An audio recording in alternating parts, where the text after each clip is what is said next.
You are standing in a room right now. You reach out, you flip a switch on the wall, and light fills the room. You do not think about it for even 1 second, but every single month, a bill arrives that says you owe somebody money for light. Now picture this. Right now, in Lancaster County, Pennsylvania, a family of 9 just finished dinner. The plates are cleared, the children are doing their lessons at the table, and the room is warm and bright and easy to see in. And there's not a single wire running into that house, no meter spinning on the wall, no bill coming at the end of the month. Not this month, not last year, not in 200 years. 0 bills, same warm light every night. The average American household pays somewhere between $1,500 and $2,000 a year for electricity. And a real slice of that is just to push light into rooms after the sun goes down. The Amish pay nothing for that part, not a cent.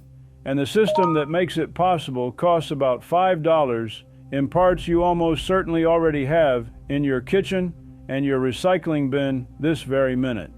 By the end of this video, you will know that exact $5 build, you will know the one part almost everybody gets wrong, and you will know the honest, by-the-book truth about which uses are safe and easy, and which ones can burn your house down if you are careless. So stay all the way to the end, because the dangerous part is real. Here is the whole idea in one sentence. A small glass jar, a little pool of rendered fat or cooking oil, and a twist of cotton string standing up out of the middle. You light the tip, and a flame no bigger than your thumb lights the whole end of a table. The fuel is fat saved from cooking, the same fat most people in this country pour down the drain or scrape into the trash. The jar costs nothing, the wick costs $1, and the fuel is free because you were going to make it anyway. Now the honest part, because this is not a cartoon, the Amish themselves do not light every room this way anymore. Many of them burn propane and kerosene in bright mantle lamps, and propane and kerosene cost money. So this is not a magic switch. What the Amish never gave up is the skill. They kept knowing how to make light out of almost nothing, out of fat, out of oil, out of a flame and a piece of tin, at a time when the rest of the country forgot it was ever possible. And the truly free version of that skill is sitting in your kitchen tonight, because the Amish did not invent any of this. Nobody did. Burning oil for light is older than any government, older than any power company, older than the United States itself. People in the ancient world burned olive oil in little clay lamps 4,000 years ago. The Romans lit entire households with them. The early American colonists made lamps from a saucer of grease and a twist of rag before they ever built a proper hearth. Our own great-great-grandparents made candles from rendered animal fat at the kitchen fire every autumn, dozens at a time, to carry the family through the dark half of the year. What the Amish did was simply refuse to give it up when everyone else let it go. And that brings us to the closest thing this story has to a villain, though it pays to be honest about what kind of villain it actually is.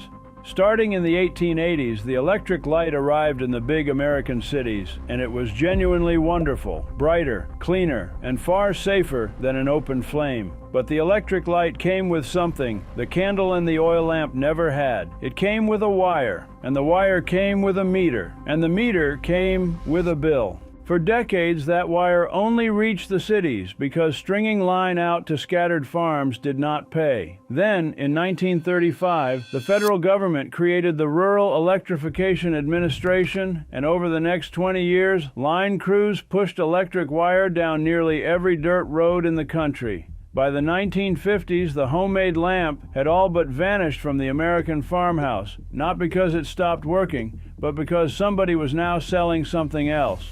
And to be fair, there is no secret room where men plotted to take the lamp away from you.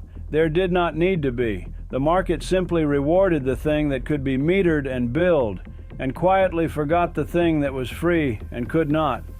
Money flowed toward the wire and away from the wick, year after year, until an entire country forgot that a flame and a piece of tin had ever been enough. The Amish remembered. They are still remembering in every kitchen every single night. And the skill does not just save money on an ordinary evening. Think about every great blackout, the 1965 blackout that put 30 million people in the dark across the Northeast in a single evening, or the ice storms that dropped the power lines across whole counties for a week at a time. In every one of those events, the same quiet story repeats. The houses with nothing but a switch on the wall go black and cold and frightened, and the houses where somebody still kept a lamp, a wick, and a little fuel had a warm yellow light in the window within 5 minutes, and barely noticed the grid was gone. So here is exactly what is in the system, because the parts are not exotic, and you already own at least 3 of them. There are 4. The first is the fuel. And the cheapest, safest fuel in the world is in your kitchen right now. Used cooking oil, rendered bacon grease, old olive oil past its best for eating, plain vegetable oil from the pantry. Start with these because they are slow to catch fire and they do not give off explosive fumes the way kerosene and gasoline do. You are turning kitchen waste into light. That is the free part. The second part is the vessel. A small glass jar, a shallow tin can, a little ceramic dish. Anything that holds a pool of oil and will not tip over. You have 10 of these in your house tonight, and they are free. The third part is the wick. A length of cotton string, or a strip torn from a 100% cotton rag. Cotton draws the oil up to the flame by itself. That is all a wick does. A spool from the craft store costs about $2 and lasts a year, and it is the only thing you might actually buy. And the fourth part is the one almost everybody gets wrong, the reflector. Here is the mistake nearly everyone makes. They light a single flame in the middle of a dark room and feel disappointed because a bare flame throws its light in every direction at once, including straight up at the ceiling and back into the wall, where it does you no good. More than half the light from an open flame is simply wasted. A reflector fixes that for free. Put something bright and curved behind the flame, a polished tin can lid, a small mirror, a square of foil over a piece of cardboard, and it catches all that wasted light and throws it back out toward you. The same flame, the same fuel, suddenly lights twice the room. It is the cheapest upgrade you will ever make, and the single thing that turns a sad little flame into a lamp you can read by. Fuel you already have, a jar you already have, $2 of wick, and a piece of tin out of the recycling. That is the whole system, about $5 all in, and free to run forever after. So here is what you do this weekend, starting with the simple, safe version. Take your small glass jar, cut a length of cotton wick a little taller than the jar. To hold it upright in the center, rest it through a small square of foil laid over the top, or push it through a hole in a metal lid. Anything that keeps the wick standing straight up with a 1/4 inch poking out. Fill the jar with your used cooking oil right up near the top. Let the wick soak for a few minutes so the oil climbs all the way up it. This matters because a dry wick will just burn itself away. Then light the very tip. You get a soft, steady flame that burns for hours, and when it burns low, you simply add more oil. Set your reflector behind it, and there it is. Your great-grandmother's light, running on what you were about to throw away. Now scale it up the way the Amish do. 1 lamp lights a corner, 2 or 3 lamps spaced around a room, each with a reflector. Light the whole room comfortably enough to eat, read, and work by. A lamp set in front of a window at night turns the glass itself into a second reflector. None of this requires a wire, a meter, or a single dollar a month for as long as you keep cooking. And about the legal question, for the simple oil lamp we are talking about, there is no permit, no inspection, and no law standing in your way in your own home. This is the same open flame as the dinner table candle every house already uses. The only real rules are the sensible ones. If you rent, your lease may forbid open flames, and you should respect that. And no insurance company anywhere wants to hear that a fire started from a lamp left alone, which brings us to the part you cannot skip, because an open flame is fire. And before the electric light, an open flame in the home was one of the leading causes of people losing their houses and their lives. So here are the rules, and they are not optional. Never leave a burning lamp unattended. Not to answer the door, not to step outside for a minute. You light it when you're in the room, and you put it out when you leave. Keep the flame well away from anything that can catch. Curtains, paper, bedding, loose clothing, a child's reaching hand, a pet's tail. Set the lamp on a hard, stable, fireproof surface where it cannot be knocked over, because a tip jar of burning oil is a fire on your floor. Have a working smoke alarm in the room, and keep away to smother a flame within arm's reach. A box of baking soda or a small extinguisher rated for grease and oil. Never throw water on an oil fire because water makes it worse. You smother it. And here is the warning that matters most. Any flame burning indoors quietly uses up the oxygen in the room and gives off carbon monoxide in return. With one small oil lamp in a normal room, this is not a danger.